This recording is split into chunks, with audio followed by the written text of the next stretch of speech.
Okay,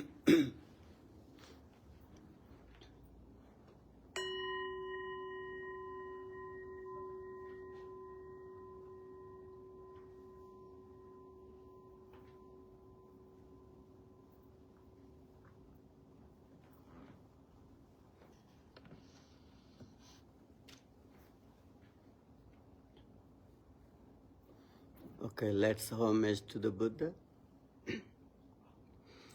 Namo tassa bhagavato arahato samma sambuddhassa.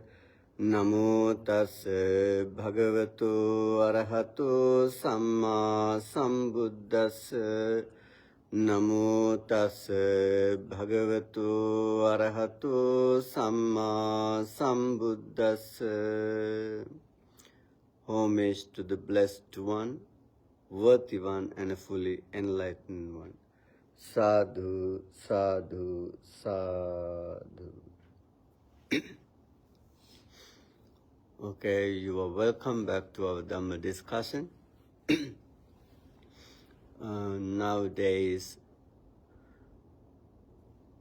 These days we are learning Aganya Sutta.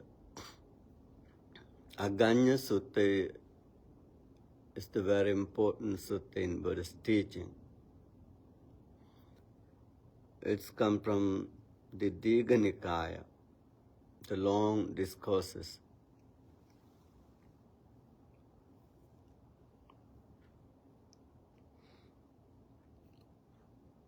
This sutta explaining how the caste system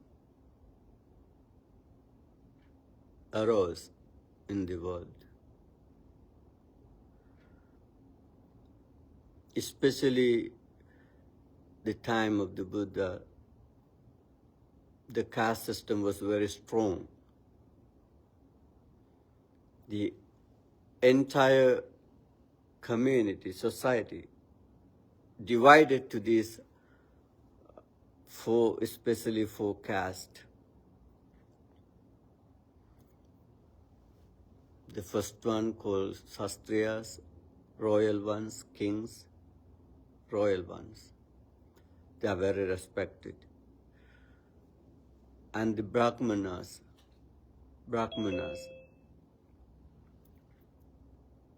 and they are the religious leaders, the spiritual ones. They are very respected, even by the royal ones. And they are very powerful ones. And the third caste called Vaishya,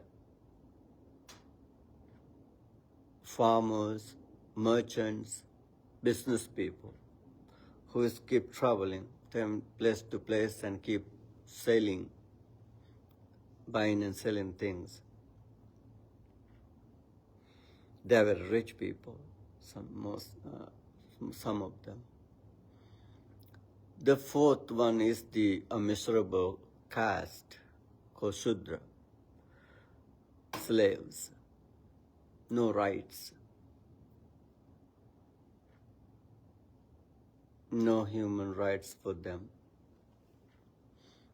According to the Manusmriti, in the Buddha's time explained the killing, that kind of person in the Shudra is similar to killing a frog.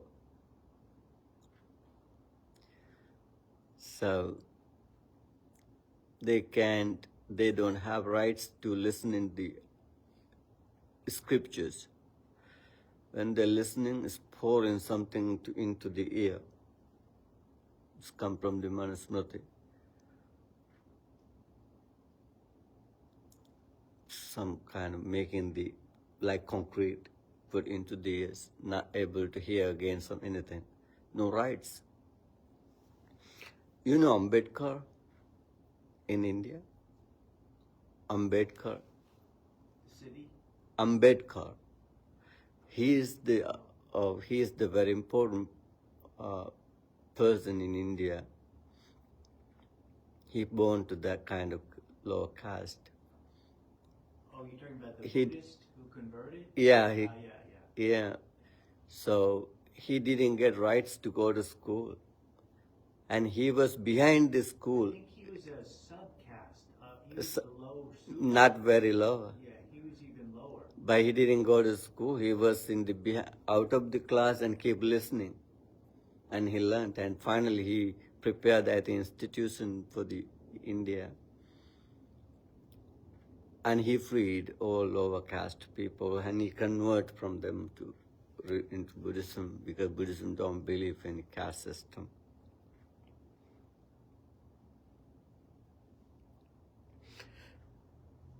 Why Buddha taught this sutta is Buddha asked, there was two nervous monks, Vasetta and Bharadwaja, Samaneras, and they were practicing and waiting for Upasampada, high ordination. At that time, Buddha was living in the Migara Matupasa, the Pubba Rama, built by the Visakha, the very most important Buddhist laywoman in Buddhism.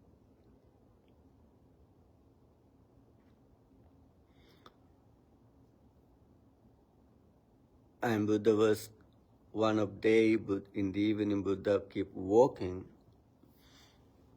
on the temple premises. And the two new monks joined with Buddha. And then Buddha asked them, did you got any trouble with your people? Then Vasetta said, yes, Bhante. Every day, wherever we go, arms round for the collecting food, our people keep criticizing us. You are foolish. You convert from higher caste to lower caste. You have bald hair. Now you're begging food. Brahmanas the great. Brahmanas are the highest. We all born from the Brahma.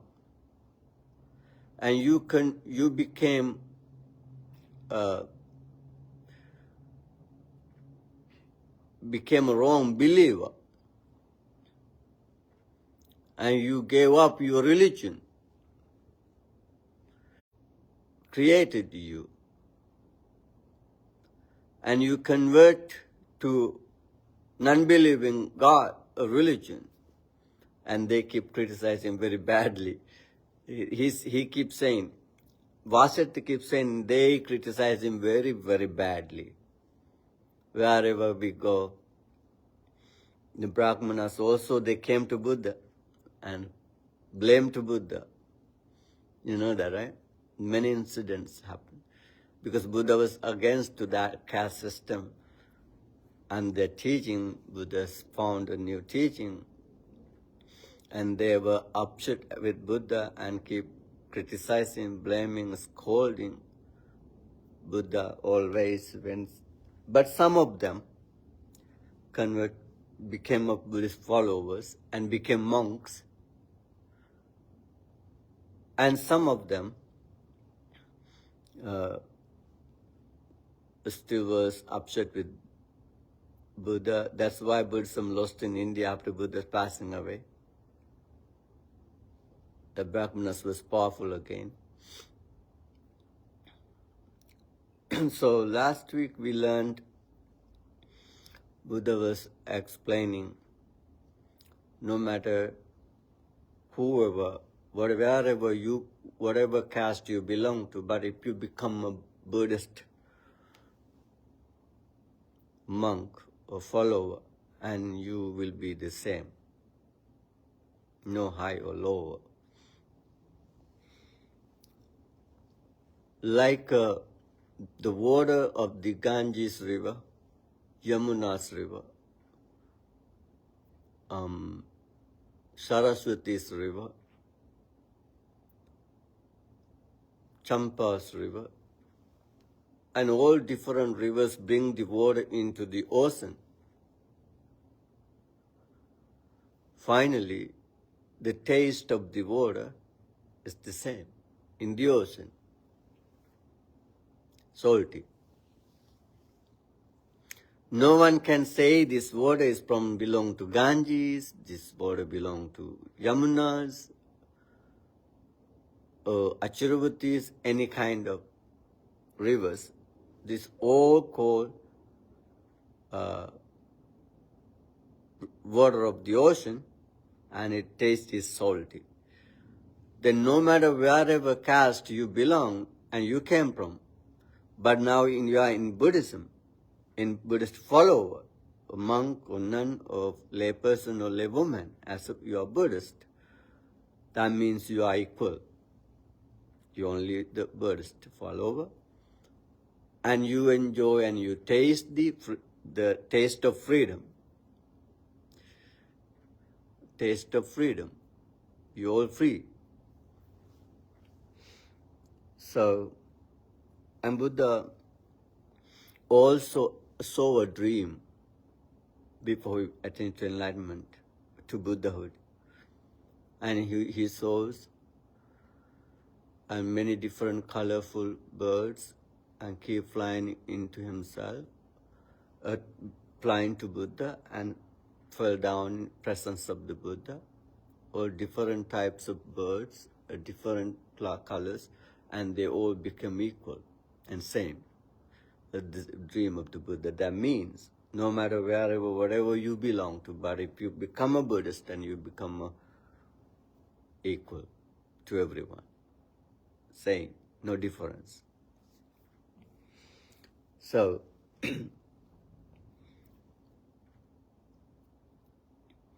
then Buddha and keep saying, explaining, even Brahmanas do good things and bad things. Even Shastriyas do good things and bad things. Even Vaishyas do good things and bad things. Even Shudras do good things and bad things. As humans, all are similar and same. Do good and bad. It doesn't says you are high, you always good, great, highest because of you come from royal caste or you come from the Brahmana caste. And Buddha said, no. You become higher or lower. It is not because of where you come from. It is because of your action. Right? Your action. If your action good, and you good. If your action bad, you're bad. That's what Buddha said. Action make you difference, not where you come from.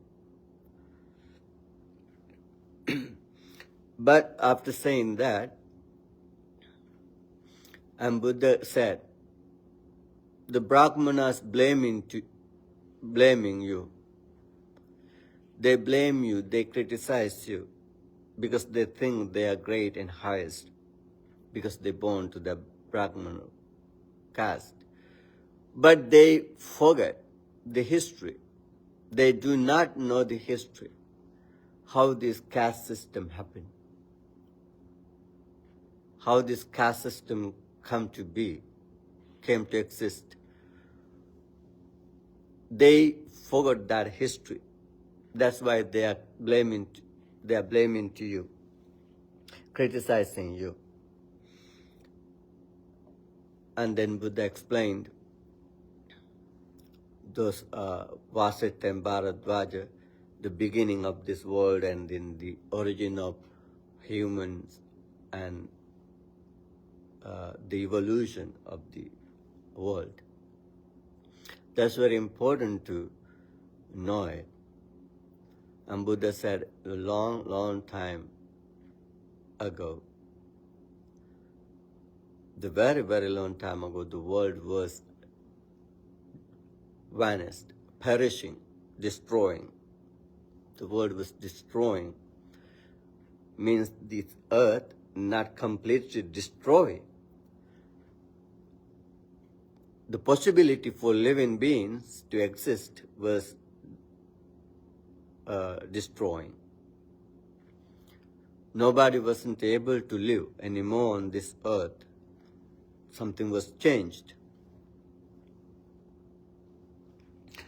Then Buddha says most of humans born in the Abhasara Brahma realm, not all of them. In Sutta says, Ye Bhuyena.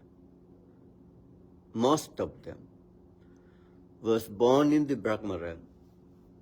Brahma realm is the one of Brahma realm, right? The 16 Brahma realms. One of them is called Abhasara. Abhasara means they are radiant beings. Is formless realm? Formless or Form world. Rupavachara loka. Yes, Rupavachara. A fine material, right? They have form, but they have radiance. So, after long time ago, the earth wasn't able to live anymore. It was destroying. The most of humans moved to Brahma realms, Abhasara Brahma realms, and then they lived there so long time, very long period, and they lived there. After a long time, and they came back to the earth. They disappear there and appear here. But the earth, the situation of the earth is now getting arising back. And the possibility for living is arising and coming into. Possibility of living on the earth is getting up. And they will keep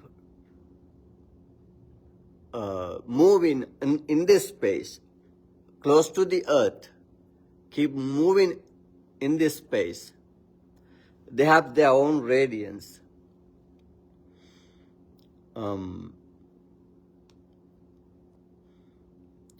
And then long time later, and they saw called Rasapatavi. The Rasapatavi is the kind of tasty on the water. Now the earth is kind of full of water. And Buddha said in this sutta, the entire earth covered by the water, fully covered by the water. On the water there was kind of layer called Rasapatavi. And those, the sentient beings came from the Abhasara Brahma realms. Their body is kind of fine, hard, and they have their own radiance, and they look very colorful, shining, brighting, and they wanted to taste it. And they start to taste it. When they taste it and they feel that tasty, the taste of that, and Buddha mentioned is the taste of the beehive. Like that Rasapatavi is like butter, color of the butter in sutta called ghee, and the butter, color of the butter, and tasty like a bee honey.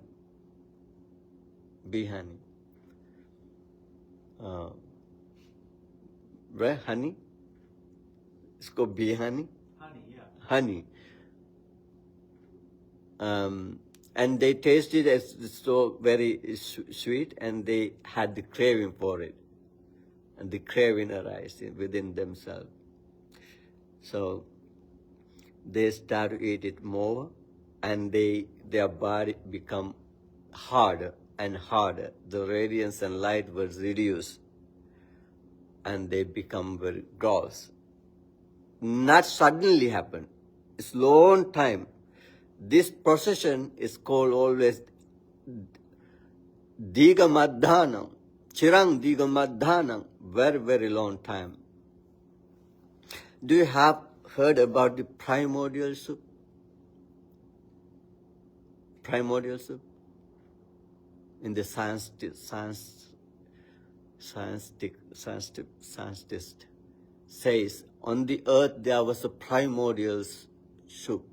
It's also called prebiotic soup.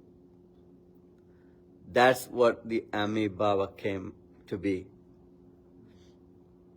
Actually, that primordial soup, according to the scientist, came to be on the earth of 4 billion years ago. 4 billion years ago. This earth came to be 13 billion years ago. 13? 13 billion years ago. The earth, I think at the Big Bang, Big Bang, 13, yes, Big Bang 13 billion years ago.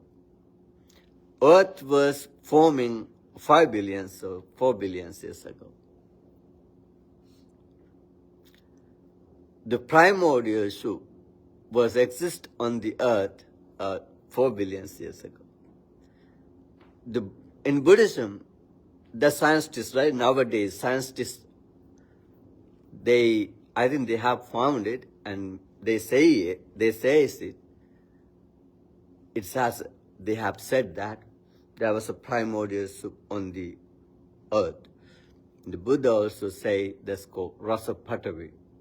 It's a taste good, like a butter, like a honey, hive, beehive, something on the water, and they start eating. They taste it, and they craving for it, and they got gross of the body, and they reduce their radiance and colors. Then after that, and there was something happened called Bhumi Pappataka.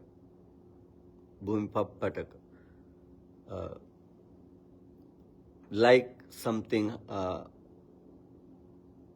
mushroom. Then the Rashapatavi, that kind of soup or something, it was disappear. It was end up. They ate it all, and they lost it. And then I think now Earth is, of this long time it was existing, the water, I think, evaporated or maybe moved to oceans, and the land came up. And now on the land arose the Bhumi Pappataka mushrooms, kind of mushrooms called in Pali Bhumi Pappataka, and arose in the, just can eat it. The taste is like honey. That's what it should explain. Now they keep eating this like kind of things like mushroom. And after that, then that's kind of like mushrooms things was disappeared, end up. Then after that arose called Badalata. Badalata is a sweet creepers. And they keep eat it. It's like the same like butter, and then the like honey sweet things, sweet creepers, and they keep eat them for a long time. For a long time, the Badalata also finished. And then arose self-ripened rice, grains, just grain. On that grains there are no husks. Without husks, only the grains, and they just got it and eat it.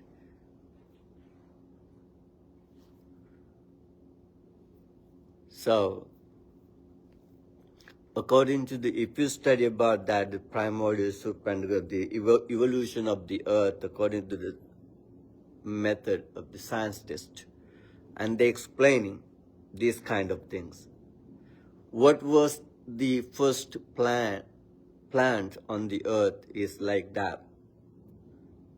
The primordial soup was the first, and later it was like a mushroom and creepers and grains. That's what it was. Even scientists prove that. They not prove this Buddhist words, but they said that it's very similar to somehow to Buddhist teaching.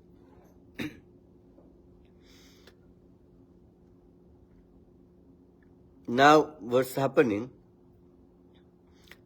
This was happened so long time, right? This has happened a long time. The difference with the scientists, though, is the scientists don't believe there are any beings there in the primordial soup. Like before the first mushroom, there was nobody there eating anything. Yeah, I think the scientists says the sentient beings came from the amoeba. Right. A single molecule, single cell sentient beings.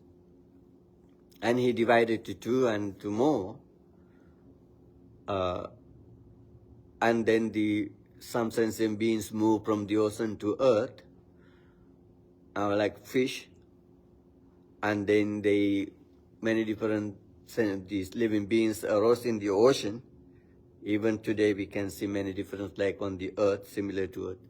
And they move to earth, and then like a chimpanzee or something, monkeys, and then monkey evolved to humans, right? That was science, especially the Charles Darwin's theory of evolution of human. And then the Homo sapien, Homo erectus and Homo neanderthal, many different the human races arose of that evolution. But the first beings that came weren't born; they came spontaneously, right? So they had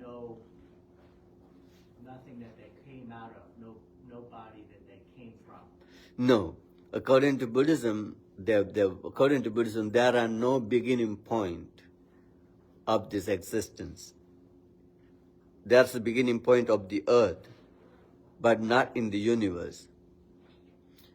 The universe is included many suns and planets, many solar systems, many galaxies, and many clusters, superclusters, and many.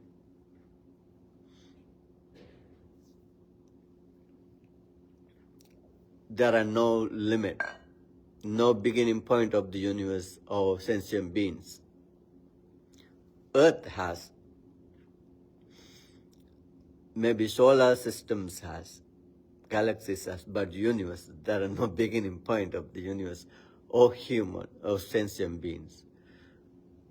Then in this sutta, what explaining, and Buddha also mentioned that the earth is called puna, by using a word puna, become again, rising again. It was the earth was, sentient being was, and the possibility for living was disappear. Then the sentient beings move to Abhasara Brahma realm. Some of them, the many of them, and later they move back to the earth when the situation was better to live in, and they start to eat the things on the earth, and they getting rough and gross and lost their divinity and became humans. That's what is this sutta explaining. But the evolution of humans, the Buddhism not believe in that. A Buddhist idea, perspective, concept about this is there are no possible to see the beginning point. It's very, very long. There are no beginning point. Actually,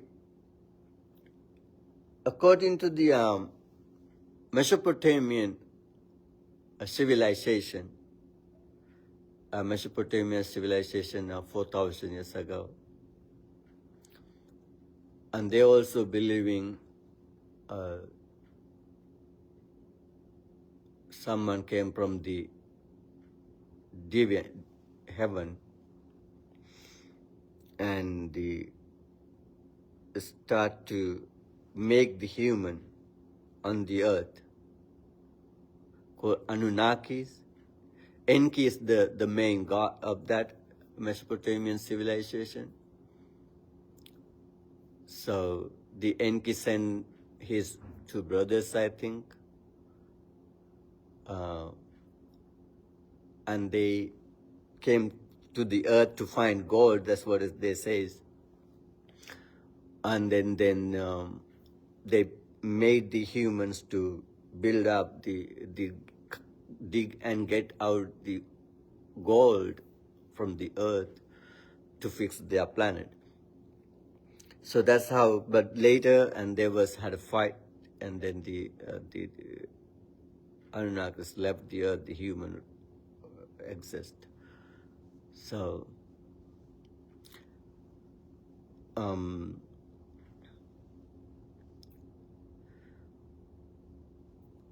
This is what they believe in came from the sentient being came from the planet. That's also today we can imagine that.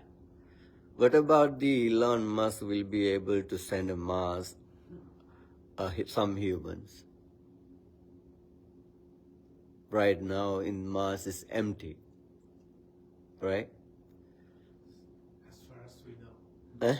As far as we know, right now, there may be something there.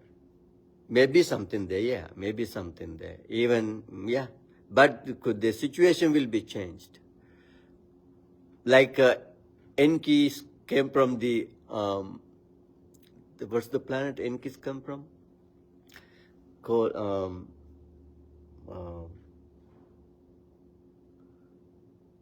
there's a name for that according to the Mesopotamian civilization. So, what about if the Elon Musk or NASA able to send a rocket to the Mars with humans and they will build a civilization there? Whoever is live there and they're going to conquer, right? Conquer, and they build their civilization. Maybe they're going to have fight each other later. But whatever, it is possible. It is possible, right?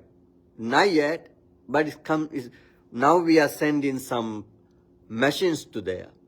There are many machines, the Pathfinder in there, in the Mars, Perseverance is in there. What else? And then the Curiosity in there, and then the helicopter, little helicopter in the Mars already. That's the Curiosity or something. So now they are searching something. It's have the air around the Mars, but a little tiny. It's possible to live in there. Maybe later it could be civilized by humans on the earth, on the earth. And because it is possible, because we have to move somewhere. Why? Why we have to move somewhere?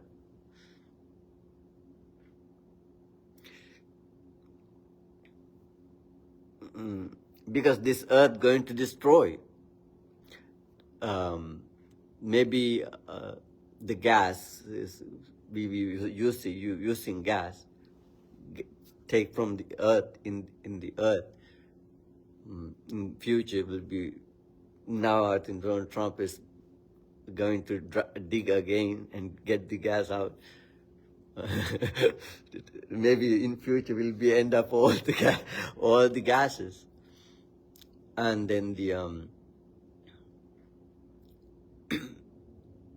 some basic requirements on the earth, maybe we using them and going to be end. Maybe something happen like a war. It could be not possible to live anymore here. All the nuclear bombs is blast. How many nuclear bombs in the United States? I heard that 4,000 or 5,000 something. More, I think. More. As Russia has the most than United States. They put two neutral bombs into Japan, destroyed thousands of humans. That's a very little one, actually. It's called Little Boy. They're one of them, right? Little Boy, it's a little one. But nowadays one is huge, very, very powerful. It's thousands of times powerful than those nuclear bombs. Not only one, they have 1,000 of them even in America, Russia, China, England, France, even Pakistan, those all countries. India, those all countries. Very dangerous, close to Sri Lanka. So, what about this going to be blast them all? Why they are keeping them? They are not exhibiting on the cabinets or somewhere on the museum. They're not exhibiting. They're keeping them. They're keeping them active and usable. They are waiting for the time to use it. They all use it one day. I think that's what happened in the Anunnakis, the planet where they came from. According to the history,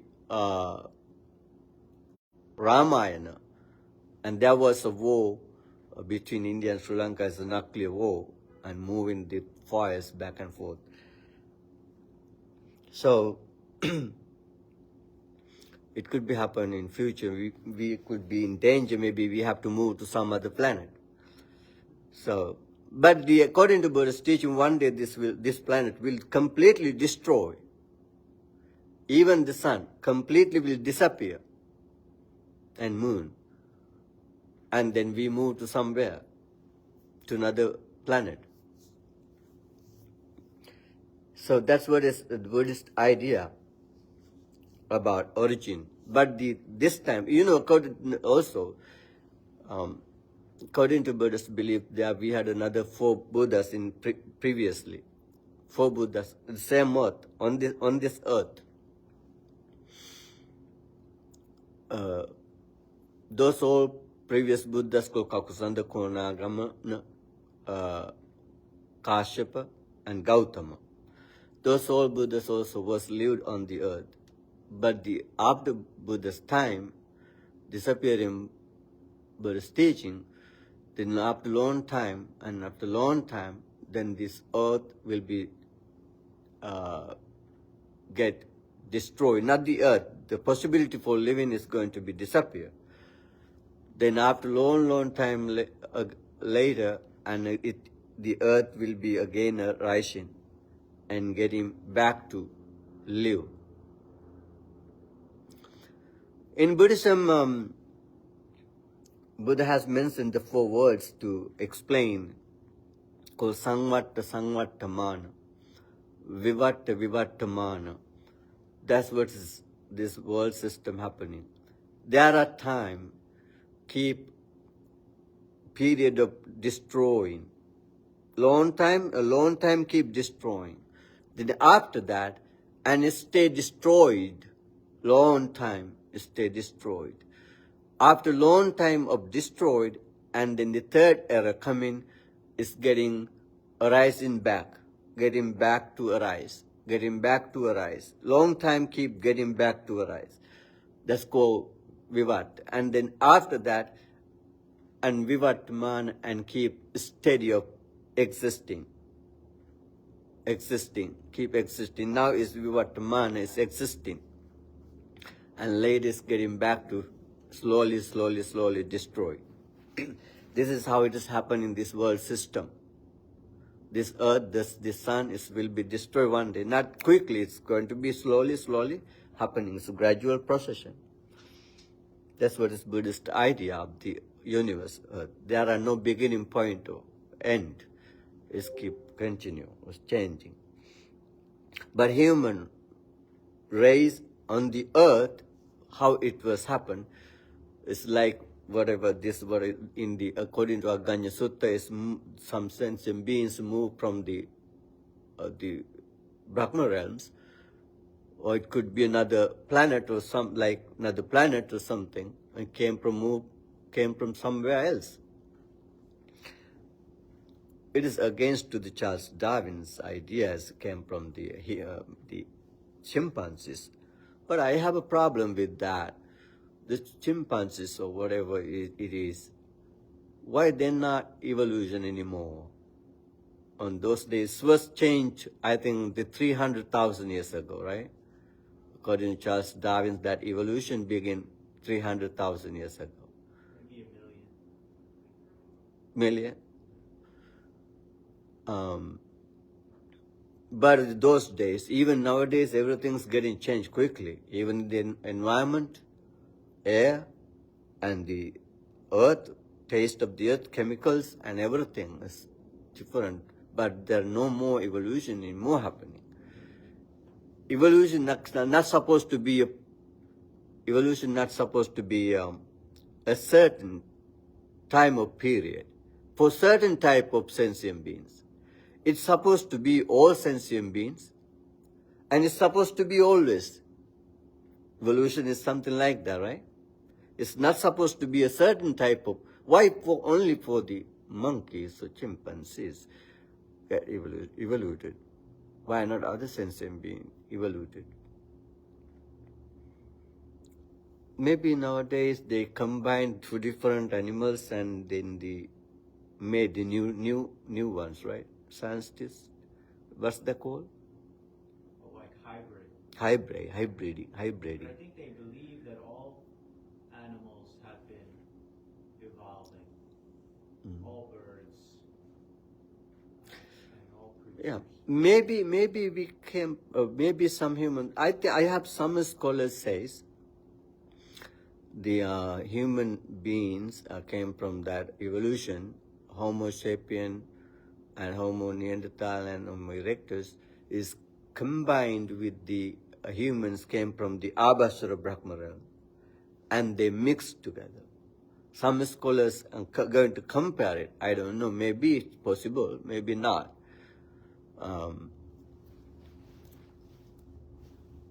Maybe there's, but according to Buddhist this sutta, it doesn't say all living beings move to Abhasara Brahma realm. Many of them, and some of them are still here. Maybe in the caves, in the forest, or somewhere. Maybe it could be somewhere. Maybe some other living beings living in the some in the winter, some. Or maybe they went to other realms. Not all of them. Some of them only. Many of them moved to Brahma realms, and some of them still here. Under the ice age, some are surviving the ice.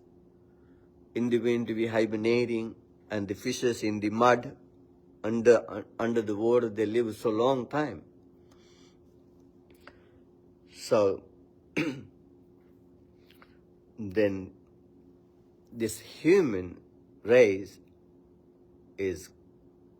came to be here, is moving humans from some other planet or their realms and to here, and gradually, not it happened suddenly, long time of period, procession. Then it came to be. So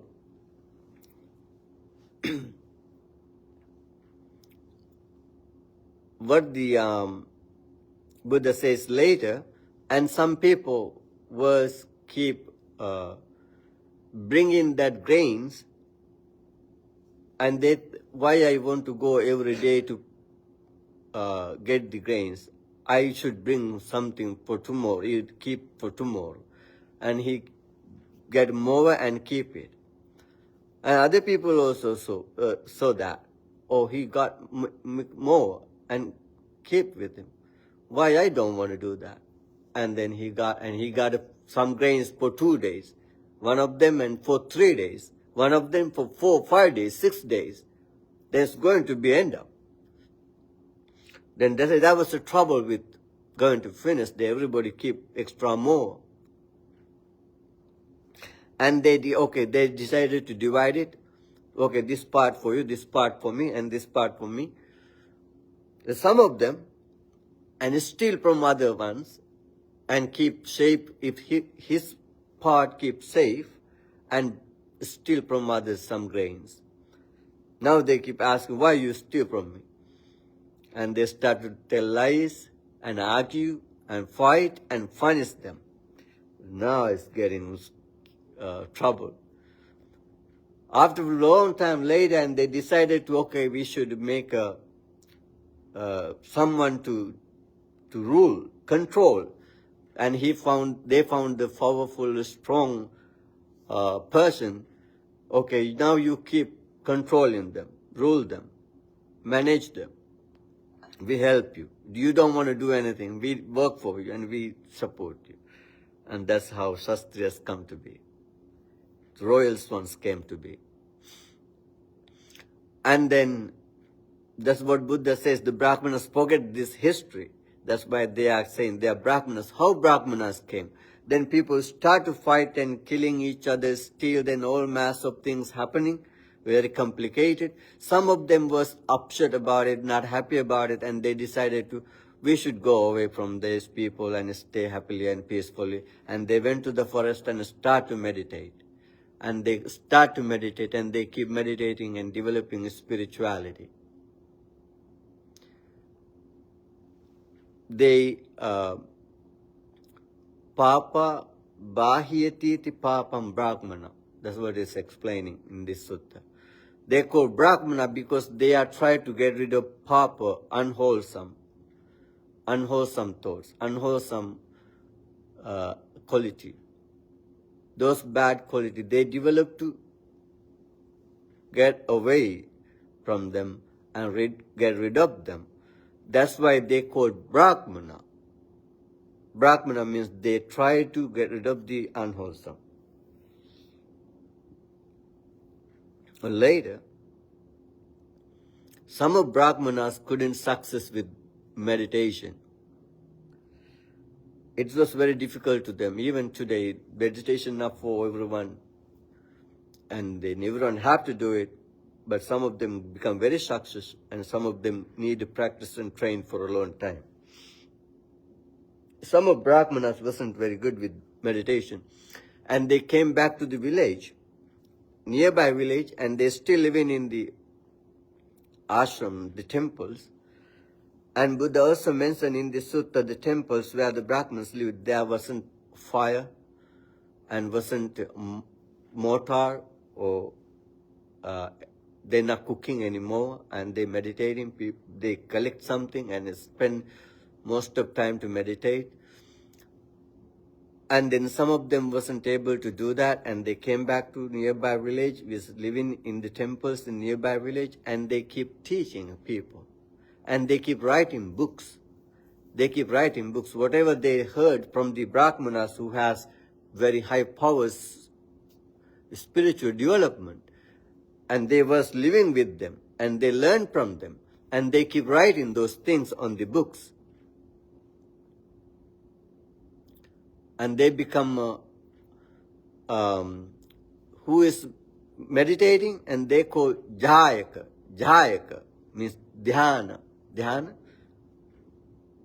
trance, practicing trance, Jayaka. And who is living nearby village and not meditating but keep teaching and writing books, and they call Ajjayaka. Ajjayaka is not meditated.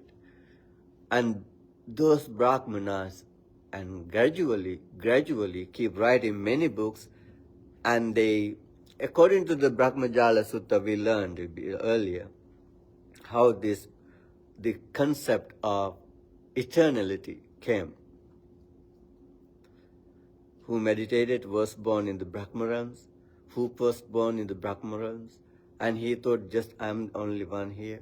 It could be it's better someone I have here, and some people's born there because who's practicing meditation born there. And he said, oh, they're born because of me, I thought that. And who born later, and they thought, oh, he was the firstborn one. He could be Brahma, he created this everything. And that came these all meditators and had different ideas according to Brahmajala Sutta, means 62 concept and religious ideas explaining in the Brahmajala Sutta. And that eternality and come to be. So, in the books they wrote these kind of things. And the Brahmas, they came from the Brahma. And that's what I mentioned in the Rig Veda, the Mandala 10th. And they mentioned the Brahmanas came from the mouth of the Mahabrahma, creator. And the Kshatriyas came from the arms. Vaishyas came from the thigh, and Shudras came from the feet.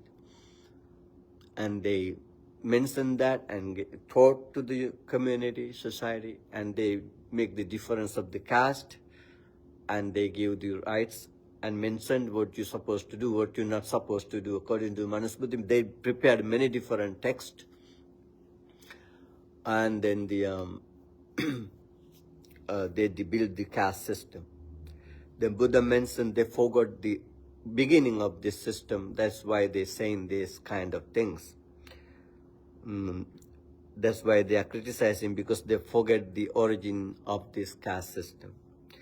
The caste system arose because who was to start to rule, there was the Kshatriyas, who was to start to meditate, and there was the Brahmanas, and who start to keep selling, buying and selling and business, farming and things, and there was this Vaishyas, and then who was the very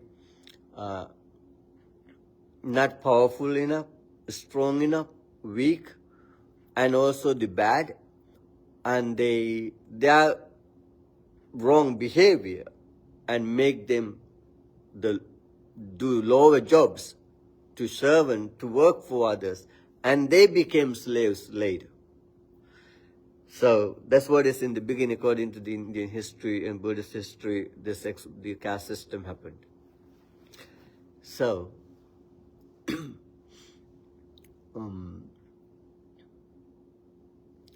this caste system was exist until very recently in United States, and also it was in the ancient in the beginning of the ancient time too. So,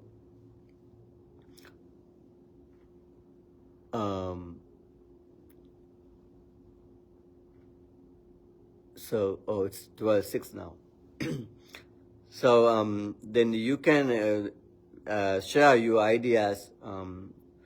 Then next week we can talk even more and finish the sutta next week, and we can discuss more about arising these things, humankind, and the sentient beings and differences.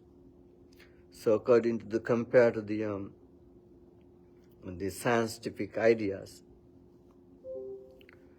Okay, so before we end up this session, do you have any questions?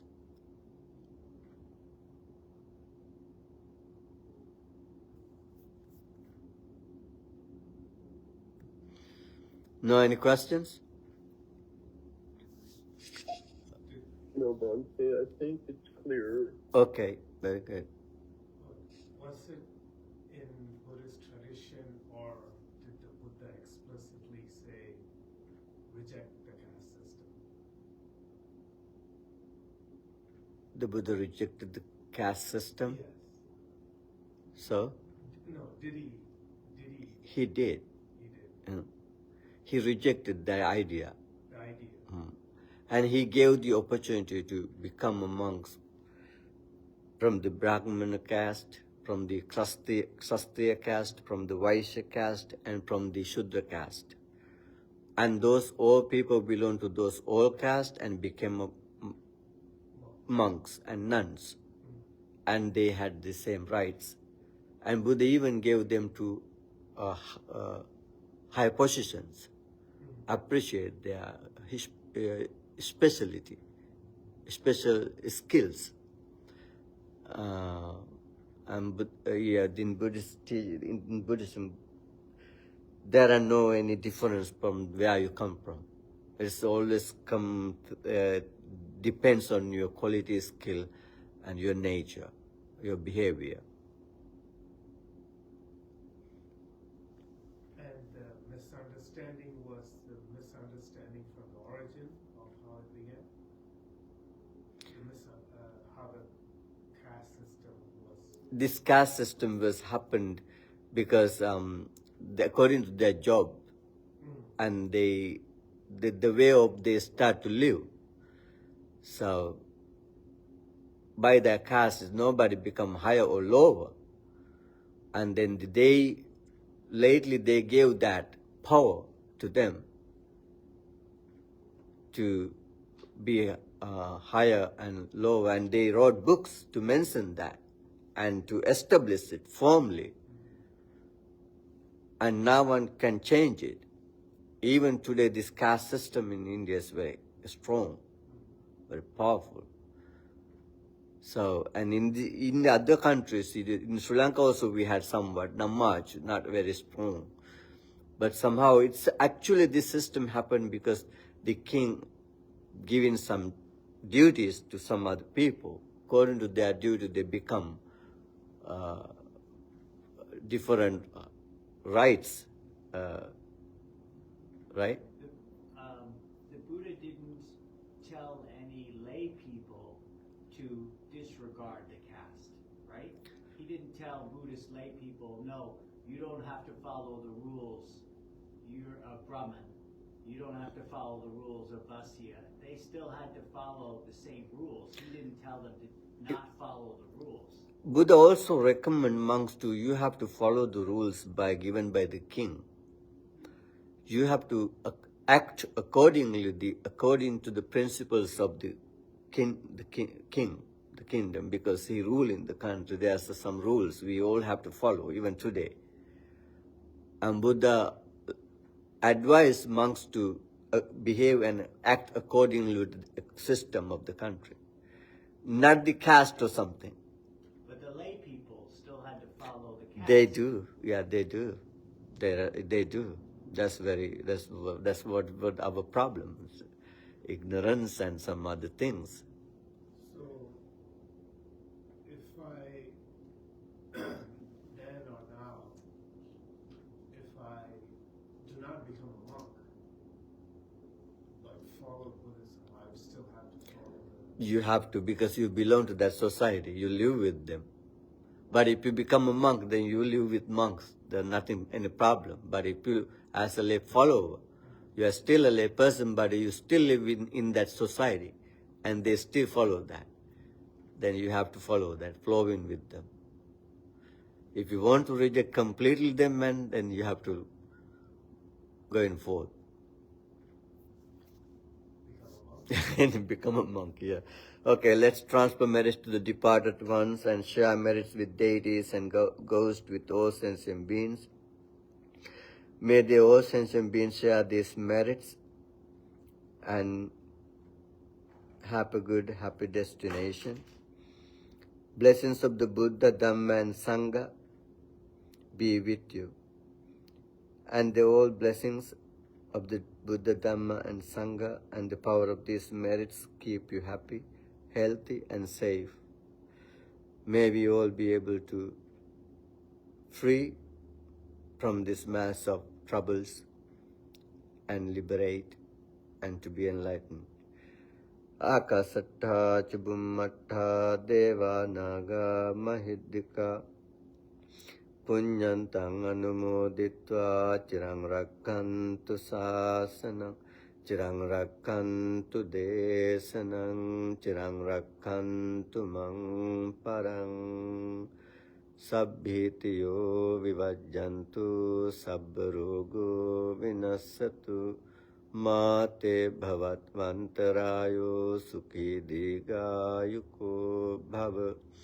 Bhavatu sabba mangalang rakhantu sabba devata. Sabba buddhanubhavena sabba dhammanubhavena sabba sanghanubhavena sada suddhi bhavantu te. Sadhu, sadhu, sadhu. Okay, thank you for joining. Thank you, Bhante. It look like we Thank have you, Bhante. thank you. Look, we have a new people. Okay, see you next week. We can talk. Thank you. Okay. Thank you, Michael. Thank you, Bhante. Thank you. Thank you. Thank you, Mike.